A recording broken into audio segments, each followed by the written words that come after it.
Sudha சிகே ஹாஸ்பிட்டல்லேருந்து gynaecologist பேசுகிறேன். நமக்கு இப்போ என்ன தெரியணும்னா, பீரியட்ஸ் டைமில் பெயின் வருது இல்லைங்களா, அது வந்து நார்மலா அப்நார்மலா அப்படிங்கிற கேள்வி. நாம் எல்லோரும் என்ன சொல்லுவோம், பெரியவங்களாம் என்ன சொல்லுவாங்க, அதெல்லாம் அப்படித்தான் வலிக்கும், ஒன்றும் பிரச்சனை இல்லை, ஒரு குழந்தை பிறந்தா எல்லாம் சரியாயிடும், அதுக்கெல்லாம் ஒன்றும் இதுக்கெல்லாமல் போய் டாக்டரை பார்ப்பாங்க அப்படின்ட்டு.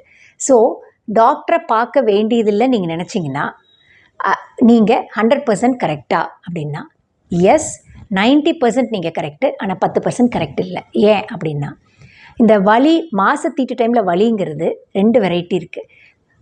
கர்ப்பப்பையில் பிரச்சனை இருக்குது, பிரச்சனை இல்லாமல். பிரச்சனை இல்லாதவங்களுக்கு எஸ், நீங்கள் சொல்கிற மாதிரி ஹார்மோன்லாம் கொஞ்சம் இன்னும் மெச்சூர் ஆகி ஒரு சைல்ட் பர்த் ஆனதுக்கப்புறம் சரியாக போயிடும். ஆனால் அதுவே ரத்த கட்டி, கர்ப்பப்பையில் கிருமிகள், கர்ப்பப்பையில் கட்டி, ஃபைப்ராய்டு இந்த மாதிரி இருக்கும் பட்சத்தில் டெஃபினட்டாக இதை சீக்கிரம் பார்க்குறது இஸ் அ மஸ்ட்.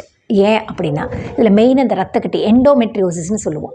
இதை பார்க்காம விட்டால், அப்படியே நாம் என்ன நினச்சிக்கிறோம், இதெல்லாம் இப்படி தான் வரும் இப்படி தான் வரும்னு சொல்லிட்டு பார்க்காம விட்டால், கடைசியில் அவங்க எப்போ வருவாங்க அப்படின்னா, கல்யாணம் ஆகி 1 வருஷம் கழித்து குழந்தை இல்லைன்னு சொல்லி வரும்போது, அது ஆல்ரெடி அதுக்குள்ளே இருந்த ரத்த கட்டிலாம் பெருசாகி, அது பெருசாகிறது மட்டும் இல்லை, அங்கே இருக்க கருமுட்டைகள் எல்லாத்தையும் தின்னுட்டு கருமுட்டைகள் எண்ணிக்கை ரொம்ப கம்மியாக இருக்கும். அப்படி இருக்கவங்களுக்கு குழந்தை வேணுங்கிறதுக்கு நம்ம ட்ரீட்மெண்ட் பண்ணுறது ரொம்ப கஷ்டம். ஸோ இஃப் சப்போஸ் உங்கள் குழந்தைக்கு நமக்கு மாசத்தீட்டு டைமில் வலி வருது அப்படின்னா எஸ், பாருங்கள் 1 or 2 டைம்ஸ் நீங்கள் உங்கள் கை வைத்தியம் எல்லாம் பாருங்கள். அதையும் மீறி அந்த வலி இருந்துகிட்டே இருக்குது, ரொம்ப ஹெவியாக இருக்குது அப்படின்னா டெஃபினட்டாக ஒரு வாட்டி டாக்டரை பார்த்து ஒரு ஸ்கேன் எடுத்து ஒரு செக்கப் பண்ணிக்கிறது இஸ் எ மஸ்ட். அதில் வந்து தப்பே இல்லை.